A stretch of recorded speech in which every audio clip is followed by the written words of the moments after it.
Tu voz fue un poco de agua sobre tierra seca y sola. Llegó a mis esquinas a lo que quedó de mí y encendió luces, floreció despacio y se instaló para siempre.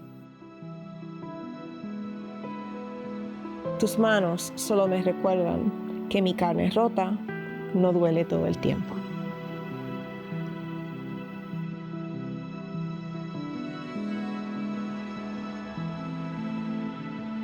I think I heal when I make my own work. It's also looking back at how I process things, daily events, milestones, the passing of loved ones, pain. It's to the making of my art. It's differently depending on what kind of artwork I'm making too and what's happening in my life.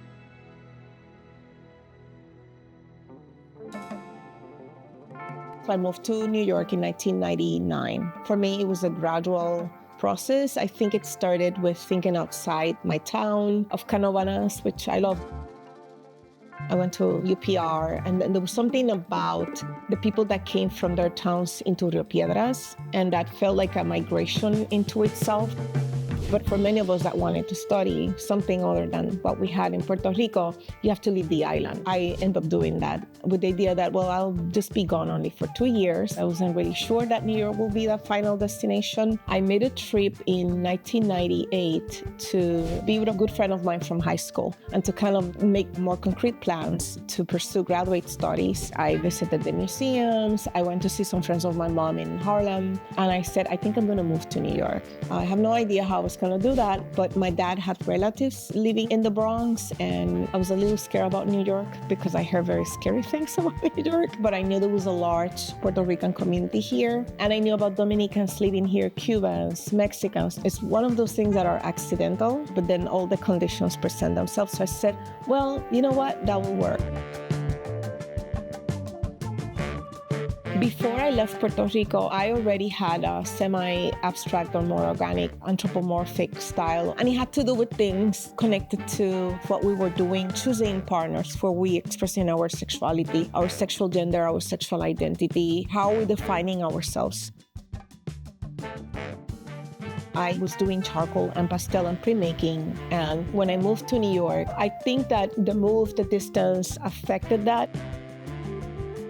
Studying here at City College, there was a great pressure for you to define yourself as an artist. And I said, can I just simply make art and see what happens? I like the idea, the process, and I like the discovery of what could happen with the materials you have. I would use watercolor. I've used it in different ways in the last 20 years. And I discover water-soluble crayons too and water-soluble pencils. And people, when you say to do watercolors, they think of landscapes and flowers. So I'm going to continue to do this line thing that I do, but I'm going to use watercolor.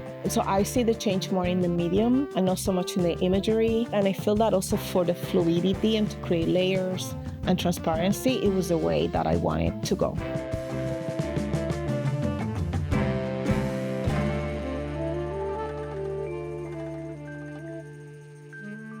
My work is also process-oriented. I'm working simultaneously in 3 works at once, or 4 or 5, and I move between one or the other. And that's because watercolor doesn't dry right away. So if I wet the paper, I cannot touch that paper.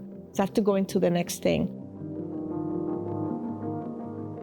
As I'm doing that, John and I are talking about what am I going to cook. I'm listening to the radio. So all these things filter through me, and then I'm capturing and documenting what's happening at the time, and it happens to come from me, and I happen to be that person that comes from all that history and generations of people that are in Puerto Rico, which happens to be my parents.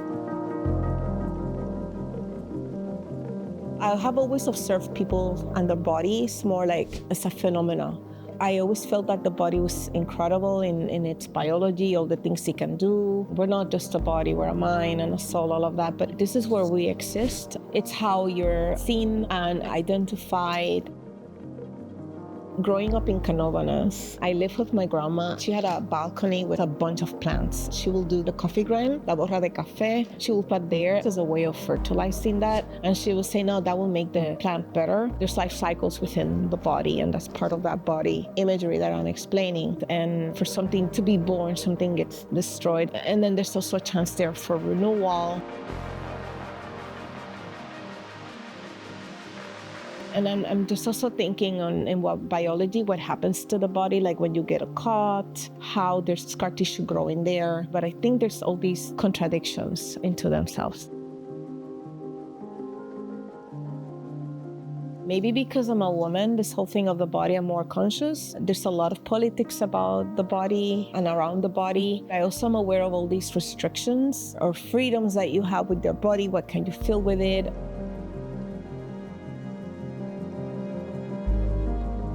The other thing, I read Frankenstein. That book made me cry because it goes into this thing of achieving something beyond the science, what's possible. But it's about creating a life form there. And it was written by a woman writing about someone that is crossing these lines that are God's territorial boundary and creating life. And I thought that was incredible.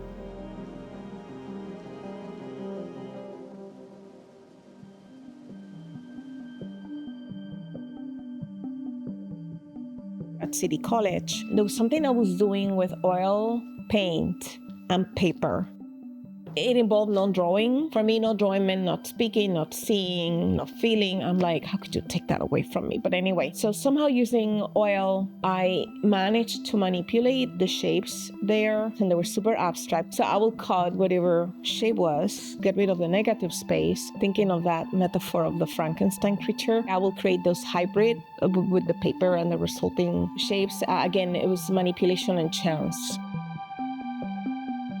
And on 2023, Jose Lopez Serra from Hidrante in Puerto Rico, he came to visit my studio with Teresa Covino for an exhibition on Puerto Rican Diasporic artists. And I showed him the collages and he's like, what's this? And he said, I'm doing a show with Elizabeth Robles and I like to include you. And Elizabeth is a hero of mine. So the show happened in August of 2023. That was presented in conjunction with more recent work. And I recently found more and I'm like, oh, I thought I threw you away.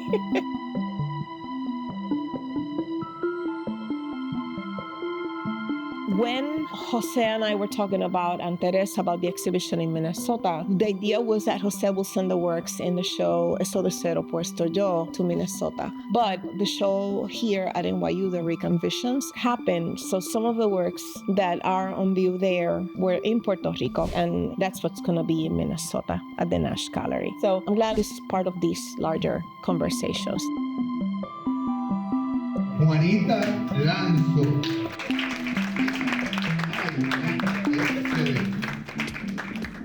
When I moved to New York, I worked at the Bronx Museum for 6 years because I worked in the UPR library with Oscar Meste. He said, why don't you bring a resume to the Bronx Museum? I did drop off my resume. The museum was closed, a security guard. He literally grabbed it from my hands and put it into a pile. And actually the Bronx Museum did call me and they hired me because I spoke Spanish. And they thought it would be great to have someone like me greeting the visitors, but just evolve in the place where you end up doing one thing, two things, three things, 10 things. Later on, I ended up working for the Bronx Council on the Arts, and I became program coordinator. At the same time, I was being mentored by Bill Aguado, Edwin Ramorans, and other people at the Bronx Council on the Arts. And then I became the director of the Longwood Art Gallery, and I was shocked. I'm like, oh God, what have I done? And I went to art school, not arts management. I was very freaked out by the whole concept of it. And Bill is like, you're ready. Give me the content of the shows. You already know the artist. So what I was thinking is like, I'm not the art history theory thing, but I do care about the process and how things are made. So I'll be that kind of curator. And of course, the big takeaway is that you can work with other curators. It was that opportunity where I can continue to stay connected with people, build that community. That's, I think, what kept me working for the Bronx Council on the Arts and the Longwood Art Gallery.